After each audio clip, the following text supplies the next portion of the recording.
Shalom, Bapak Ibu, saudara-saudara sekalian, salam sejahtera di dalam kasih Tuhan Yesus Kristus. Saya ucapkan buat saudara semua di mana saja saudara berada. Doa dan harapan saya, saudara-saudara dalam keadaan sehat dan baik-baik saja. Jumpa lagi bersama saya di dalam acara penyegaran rohani. Doa saya melalui acara ini, saudara dikuatkan, saudara disegarkan dan diberkati senantiasa.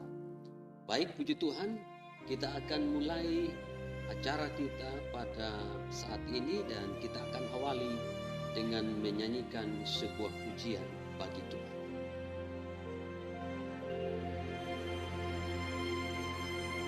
Dengan segenap hati dan jiwaku, ku datang padamu dalam kerinduan.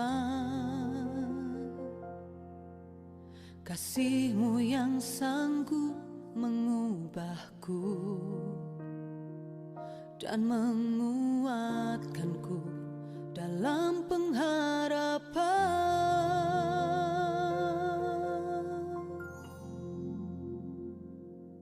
Yesus, Engkaulah permata hatiku. Dunia tak dapat menggantikan-Mu. Kemuliaan-Mu tercurah bagiku, menjadikanku indah dan semakin indah bagimu.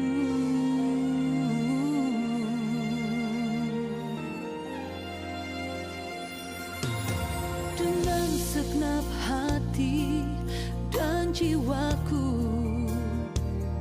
ku datang padamu dalam kerinduan. Kasih-Mu yang sanggup mengubahku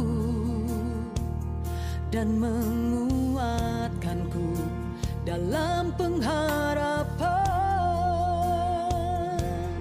Yesus, Engkaulah permata hatiku. Dunia tak dapat menggantikan-Mu. Kemuliaan-Mu tercurah bagiku, menjadikanku indah dan semakin indah bagimu.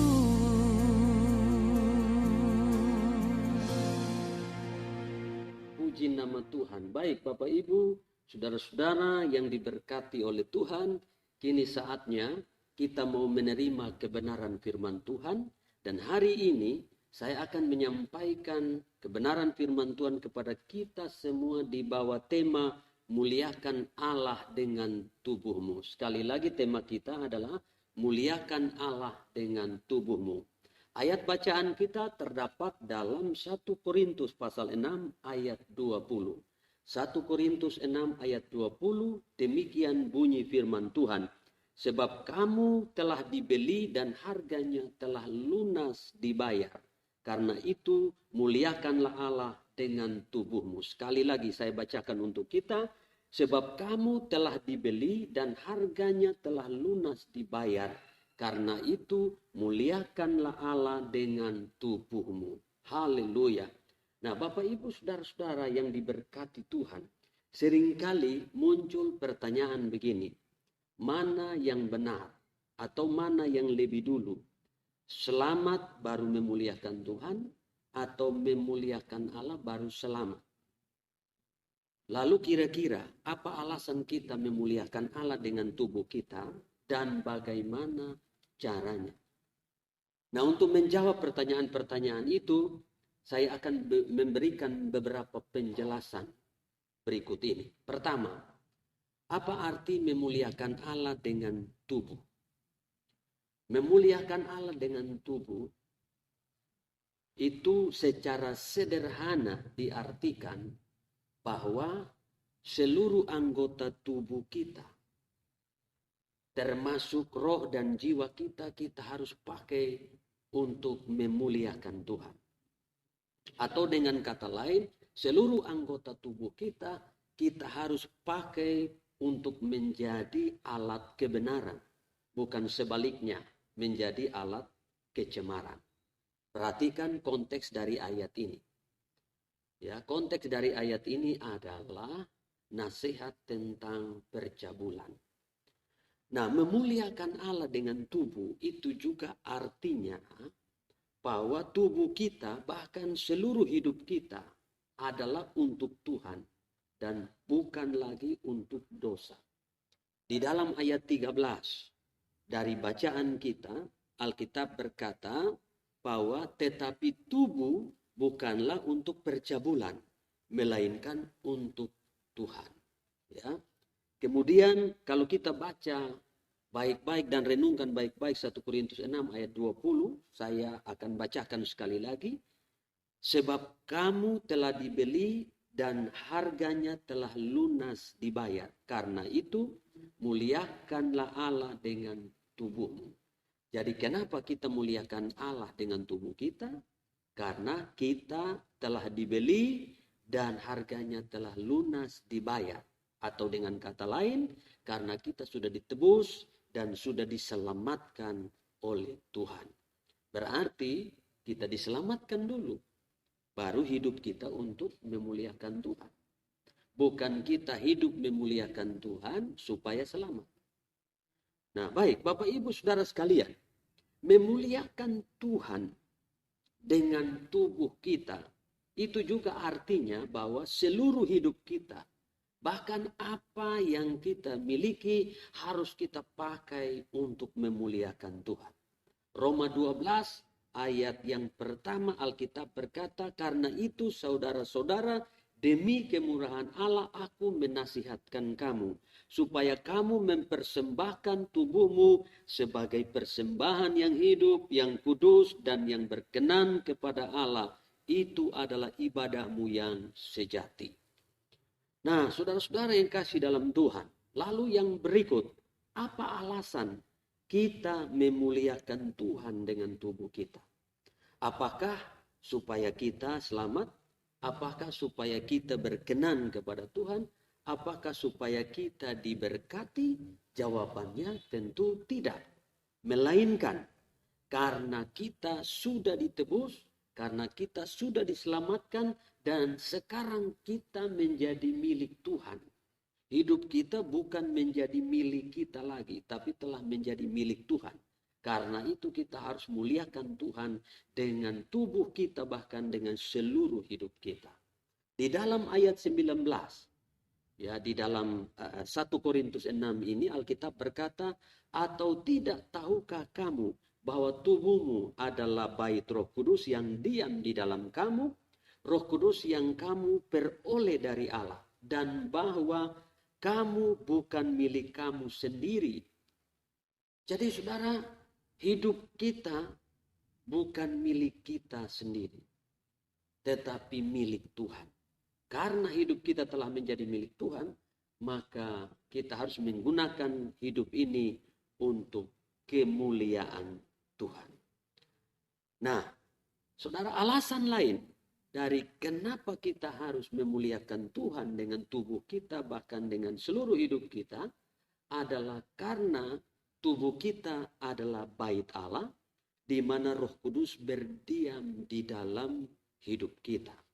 Di dalam ayat bacaan kita tadi, khususnya ayat yang ke-19, di sana dikatakan bahwa tubuhmu adalah bait Roh Kudus yang diam di dalam kamu. Dan kalau kita baca lagi di dalam 1 Korintus pasal 3 ayat 16, Alkitab berkata begini, 1 Korintus 3 ayat 16 dan ayat 17. Tidak tahukah kamu bahwa kamu adalah bait Allah dan bahwa Roh Allah diam di dalam kamu? Jika ada orang yang membinasakan bait Allah, maka Allah akan membinasakan dia. Sebab bait Allah adalah kudus dan bait Allah itu ialah kamu. Jadi alasan kenapa kita harus memuliakan Tuhan dengan tubuh kita, bahkan dengan seluruh hidup kita, karena tubuh kita adalah bait Allah. Roh Allah diam di dalam kita. Sehingga Alkitab berkata bahwa barang siapa yang membinasakan bait Allah, maka Allah akan membinasakan dia.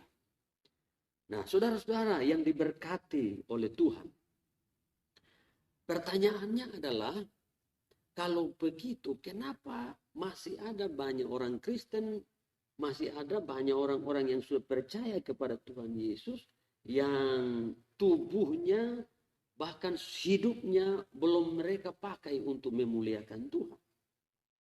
Nah, untuk menjawab pertanyaan itu, maka saya akan munculkan minimal ada 4 kemungkinan yang terjadi di dalam kehidupan orang percaya, sehingga mereka belum benar-benar menggunakan seluruh hidup mereka untuk kemuliaan Tuhan. Kemungkinan yang pertama adalah karena mereka tidak tahu kalau mereka sudah diselamatkan oleh Tuhan.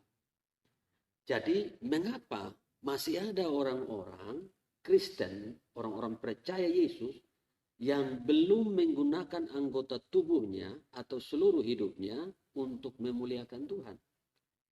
Kemungkinan yang pertama adalah karena mereka belum tahu bahwa mereka sudah diselamatkan oleh Tuhan.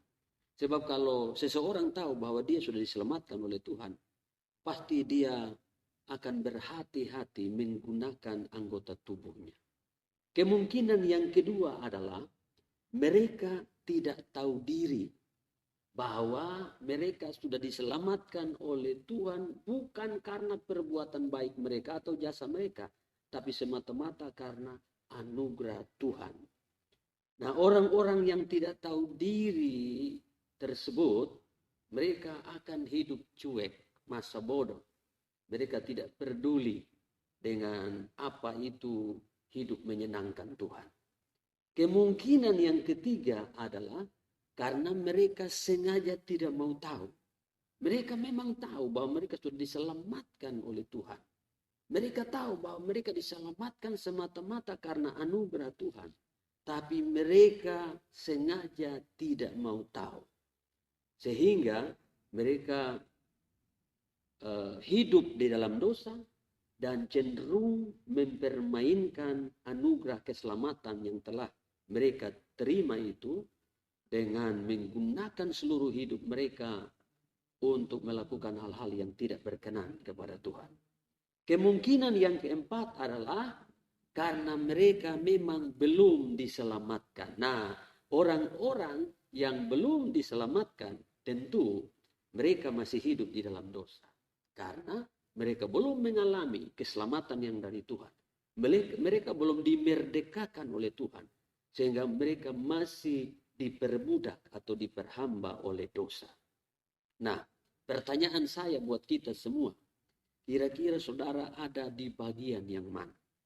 Doa saya, kita tidak termasuk di dalam salah satu dari 4 kemungkinan ini. Melainkan kita adalah orang-orang yang sadar bahwa kita sudah diselamatkan dan karena itu kita harus memuliakan Tuhan dengan tubuh kita, bahkan dengan seluruh hidup kita. Puji nama Tuhan. Nah, Bapak Ibu Saudara sekalian, hari ini melalui firman Tuhan ini, saya ingin mengingatkan kita semua yang sudah percaya kepada Tuhan dan yang sudah menjadi milik Tuhan, bahwa kita patut berbahagia, kita patut bersyukur, kita patut bersukacita. Karena kita adalah orang-orang yang sudah diselamatkan. Kita adalah orang-orang yang telah mendapatkan perkenanan Tuhan. Melalui Yesus Kristus Tuhan, saudara dan saya dibenarkan. Saudara dan saya ditebus. Saudara dan saya diselamatkan. Dan saudara dan saya hidup dalam berkat Tuhan. Bahkan jaminan hidup kekal sudah ada di dalam tangan kita. Karena itu saudara-saudara, jangan menyia-nyiakan hidup saudara. Tapi pergunakanlah hidup saudara yang sisa ini untuk kemuliaan nama Tuhan.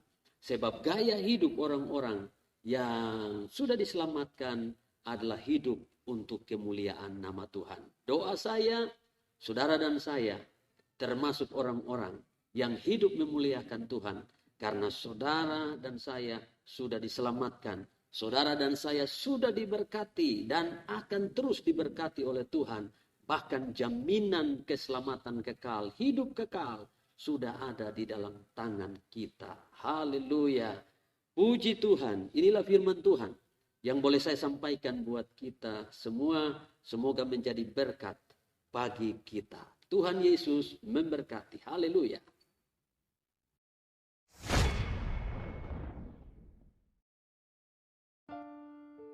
Baik Bapak Ibu, saudara-saudara yang diberkati Tuhan, kini saatnya saya ajak kita untuk berdoa bersama-sama. Mari kita berdoa. Bapa, di dalam nama Tuhan Yesus, kami mengucap syukur untuk firman Tuhan yang sudah datang kepada kami, mengingatkan kami bahwa kami adalah orang-orang yang sudah ditebus, yang sudah diselamatkan oleh Tuhan. Karena itu, kami harus memuliakan Tuhan dengan tubuh kami, dengan seluruh hidup kami, bahkan dengan semua yang ada pada kami. Tuhan ampuni kami kalau selama ini kami belum hidup memuliakan Tuhan, kami belum hidup menyenangkan hati Tuhan. Ini saatnya firman Tuhan yang datang kepada kami merubah kami dan membawa kami kepada cara hidup yang baru, yaitu hidup untuk memuliakan Tuhan. Hamba berdoa secara khusus untuk setiap mereka yang mengikuti program ini.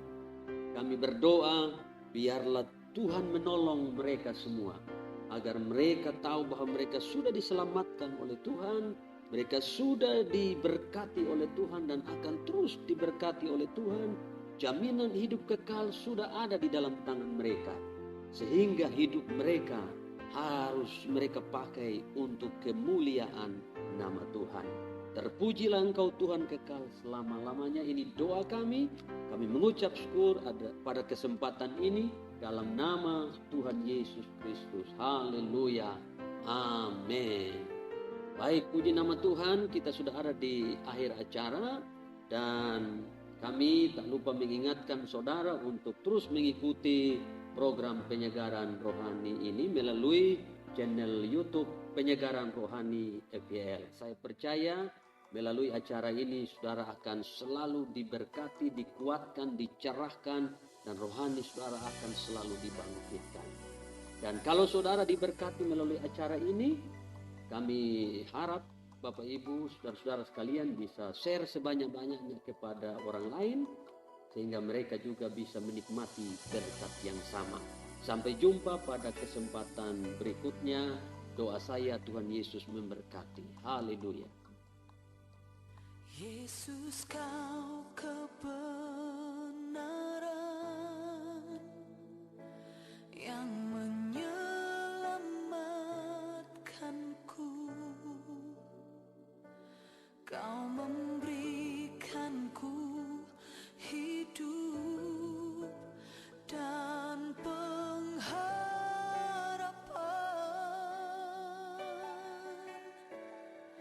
Ku ikut kehendak-Mu, ku perlu anugerah-Mu. Ku nyatakan janji-Ku kepadamu.